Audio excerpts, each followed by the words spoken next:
Bismillahirrahmanirrahim. Assalamualaikum warahmatullahi wabarakatuh. Pemirsa yang dirahmati Allah, marilah kita simak ceramah dari Ustadz Hadi Hidayat dengan tema "Jika kamu ingin hijrah, carilah contoh 5 orang ini." Sebelumnya, marilah kita berselawat terlebih dahulu. Allahumma sholli ala Sayyidina Muhammad wa ala ali Sayyidina Muhammad. Selamat menyaksikan. Pelaku hijrah yang langsung terkoneksi dengan keberangkatan Nabi. Abu Bakar As-Siddiq, Ali bin Abi Thalib, Asma binti Abu Bakar, Abdullah bin Abu Bakar, yang kelima Amir bin Khairah. Oke, bismillah. 1, Abu Bakar.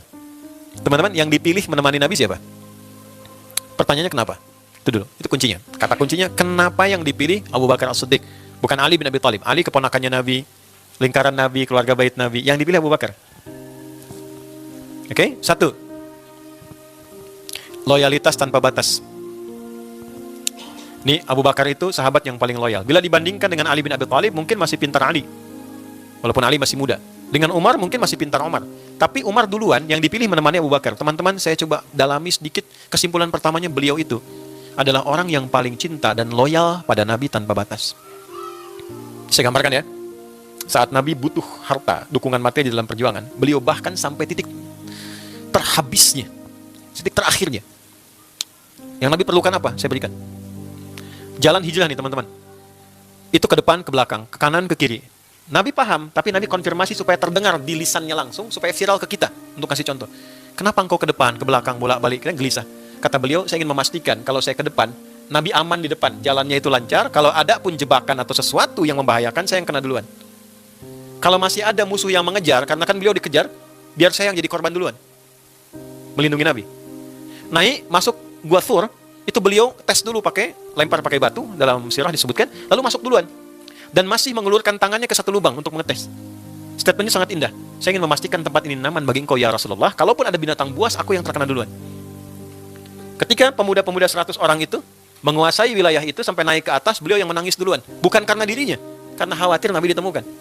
Sampai Nabi mengeluarkan kalimat di surat At-Taubah, melegenda itu jadi buku, bahkan Dr. Aid Al-Qarni menulis buku La Tahzan, kan? Dari kalimat itu, La Tahzan innallaha ma'ana. Nah, yang terbaik adalah jika Anda ingin berhijrah, temukan teman yang mencintai Anda dan loyal bersama Anda dalam suka dan duka. Teman hidup dulu bawa di rumah. Selama ini menemani hanya untuk berumah tangga atau benar-benar saling mencintai dalam suka dan duka, itu lihat. Bisa kelihatan. Ya, sebentar ya.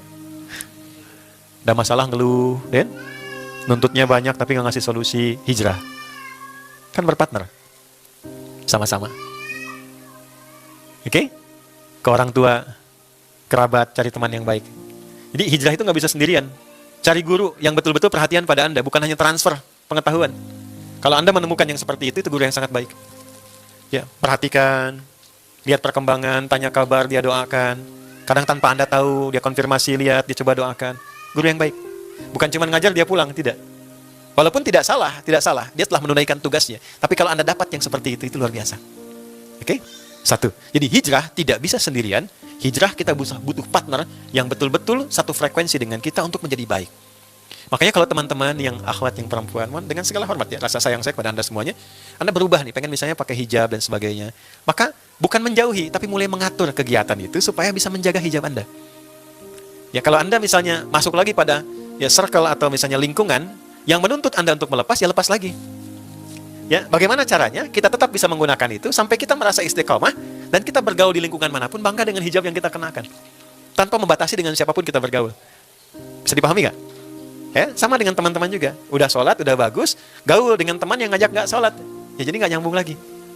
Ya, tidak harus meninggalkan mereka, tapi kita punya komitmen, sampai kita punya kemampuan, kalaupun diajak, kita bisa ngajak. Jelas nggak? Itulah teman yang baik. Dalam suka dan duka. Jadi bukan teoritis saja, langsung digambarkan. Maka teman-teman coba lihat sirahnya Abu Bakar itu. Supaya bisa belajar. Kedua, Ali bin Abi Thalib. Masih muda. Nah, ini cocok nih buat idolnya yang muda-muda, teman-teman. Ya. Beliau pintar. Bahkan levelnya jenius. Ya, tampan. Menantu Nabi, keponakan Nabi. Tapi yang paling hebat yang bisa ditiru, beliau patuh pada keputusan Nabi. Ali, kamu tidur di tempat tidur saya ya. Itu kan yang diincar oleh para pengintai Nabi. 100 orang loh, pasukan khusus, taruhannya kematian. Abu Bakar yang nemani, Ali diminta tidur. Menempati posisi tempat tidur Nabi. Resikonya kematian, gak ada pilihan. Saya baca beberapa referensi buku-buku sejarah, saya tidak pernah dapatkan Ali protes, gak ada. Misal Ali tanya, ya Nabi jangan saya lah, Abu Bakar aja yang tuaan dikit, kan? Enggak juga. Tetap beliau. Ya, jadi dia tinggal di situ, beliau di situ, sampai kemudian Allah tetapkan, oh ini bukan Muhammad SAW, sudah ditinggalkan. Artinya apa? Kalau Anda sudah mendapatkan arahan yang baik, apalagi Allah dan Rasul yang Anda baca dan sebagainya, jangan banyak tawar, kerjakan. Allah katakan, aqimus sholat kamu ya, sholat aja, gak usah ditawar. Oke? Nabi katakan, udah prioritaskan orang tuamu, prioritaskan ibumu, udah lakukan aja, nanti lihat hikmahnya setelah itu. Anda jangan lihat saya sekarang seperti ini, tidak. Tapi pelajari juga bagaimana kita berusaha berbuat baik pada ibu. Bagaimana kita berusaha sabar menghadapi tantangan dan sebagainya. Ya, artinya apa? Nggak mungkin Allah perintahkan tanpa sayang, itu nggak mungkin. Kalau Allah kasih ujian pasti karena sayang. Kalau Allah kasih tambahan pasti karena sayang. Kalau Allah beri musibah pun pasti karena sayang. Karena hanya Allah yang punya sifat kasih dan sayang. Bismillahirrahmanirrahim. Anda baca 17 kali dalam sehari, tapi Anda nggak gunakan sifat kasih itu dalam kehidupan Anda. Ya, begitu mendapatkan kenikmatan, sayangnya nggak dipakai, sehingga semua blast dilewati. Ketika kena ujian, langsung mengadu, tapi lupa menempatkan kasih Allah dalam ujian itu. Jadi kalau kita pakai Bismillahirrahmanirrahim, bahkan dalam musibah, dilapangkan hatinya, dikenalkan hikmahnya, ini loh maksudnya. Gitu. Maka dari situ yang ada kebahagiaan. Banyak orang dulu yang paham tentang ini, ketika diuji malah senang. Alhamdulillah ya Allah, kau titipkan masalah ini padaku, bukan pada yang lain. Ini tanda kau perhatian padaku. Ya. Makanya kalau Allah perintahkan sholat aja. Jangan pernah ditinggalkan. Karena gak enak kalau ditinggalin itu. Anda merasa gak enak kalau ditinggal kan? Ya. Terus kita tinggalkan Allah. Hati-hati yang perempuan belum nikah ya, hati-hati itu.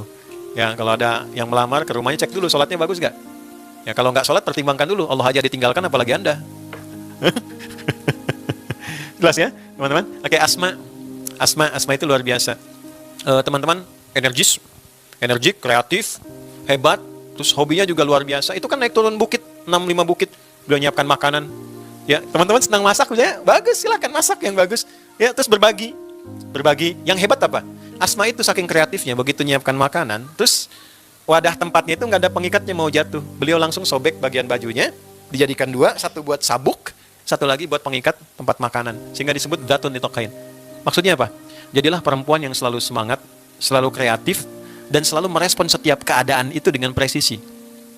Ya, dengan terukur. Itu Asma. Nanti teman-teman cari sendiri. Sirahnya Asma binti Abu Bakar. Abdullah bin Abu Bakar, itu dari kecil diajarin fisiknya yang kuat, akalnya yang sehat, ibadahnya yang bagus. Sampai ditugaskan langsung, tolong amati. Ini orang Quraisy masih ngejar nggak? Selain ngantarkan makanan, lihat ke bawah. Maksudnya apa? Kalau punya anak-anak, dari kecil dilatih, selain fisiknya yang sehat, olahraga yang bagus, diajarkan juga ya ilmu-ilmu yang baik, sehingga terasah pengetahuannya, sesuai dengan bakatnya. Dulu, orang kalau sudah 9 tahun, tuh, apalagi perempuan, itu matang semua. Ada 3 orang anak kecil, laki-laki, datang ke depan Ka'bah. Ini viral. 3-tiganya bilang gini, ya Allah, izinkan aku nanti jadi presiden. Temannya bilang, ya Allah, izinkan aku kalau dia presiden, aku panglimanya. Yang satu bilang, ya Allah, izinkan aku kalau dia presiden, dia panglima, aku penasehatnya. 3-tiganya berdoa, dalam waktu yang durasi singkat, anak itu masih kecil, ukuran 5-7 tahun lah. Ya, dewasanya, di masanya, 3-tiganya ini mendapatkan apa yang mereka harapkan waktu kecil. Satu jadi presiden, kedua panglima, yang ketiga penasehatnya. 3-tiganya jadi semua. Yang saya ingin katakan, di usia dulu, anak kecil itu visioner. Karena Islam mengarahkan orang tuanya seperti itu. Coba cek sekarang. Anak-anak, teman-teman semua, anak-anak saya, anak kita semua, kita punya tugas itu. Minimal jadilah seperti Abdullah bin Abu Bakar. Fisiknya bagus, ilmunya juga bagus, dan ibadahnya itu juga istimewa. Ya, ajarkan dari sejak dini ya, teman-teman tahu caranya masing-masing. Terakhir yang ketiga, Amr bin Fuhairah. Itu penghapus jejak. Penghapus jejak. Jadi begitu Nabi jalan dihilangkan supaya tidak ketahuan orang yang mengikuti. Ya, di antara hikmahnya adalah selalu membuat strategi yang baik dan dibawa ke ilmu hikmah menutup amalan yang kira-kira tidak harus dipublikasikan. Tuh. Jadi kalau ada kegiatan yang kira-kira nggak harus orang tahu ya, tutup aja. Hapus jejaknya. Jangan cuma di lagu menghapus jejak. Tuh ya. Nah, tapi buktikan dalam kehidupan. Yang nggak bagus, hapus. Supaya riaknya hilang. Amal nggak usah disebut-sebut. Alhamdulillah ini ada rumah musyawarah, ini fulan-fulan gini. Jaga hatinya. Kalau nggak bisa jaga hati, ambil yang sir. In tubdus shadaqati fa ni'ma hi wa in tukhfuha wa tu'tuhal fuqara fa huwa khairul lakum. Kalau Anda mau yang sifatnya terbuka, nggak apa-apa kalau bisa jaga hati. Tapi kalau nggak bisa jaga, silent aja. Pilih mode silent. Disamarkan aja. Jelas ya? Nah, ini gambaran-gambaran 5 sosok. Jadi untuk berhijrah, 1, niatkan punya teman yang baik. Oke? Yang kedua, berupayalah untuk menaati Allah dan Rasulnya. Yang ketiga, selalu berusaha mengembangkan pengetahuan. Sehingga iman itu ditopang oleh ilmu yang kuat. Yang keempat, selalu semangat, kreatif, walaupun orang memandang kita biasa-biasa. Maksudnya apa? Dari Asma tadi yang perempuan. Orang menyebutnya kamu perempuan, kamu terbatas. Tidak. Buktinya Asma juga bisa naik bukit. Buktinya Asma juga semangat. Buktinya Asma juga pintar. Dan yang terakhir, kalau sudah beramal, jaga amal itu dengan baik.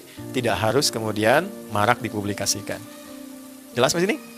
Itulah hijrah, itulah hijriah, dan itulah resolusi yang bisa kita siapkan menyambut tahun baru 1447. Saya sudah sampaikan, Anda sudah dapatkan, tinggal dipraktekkan.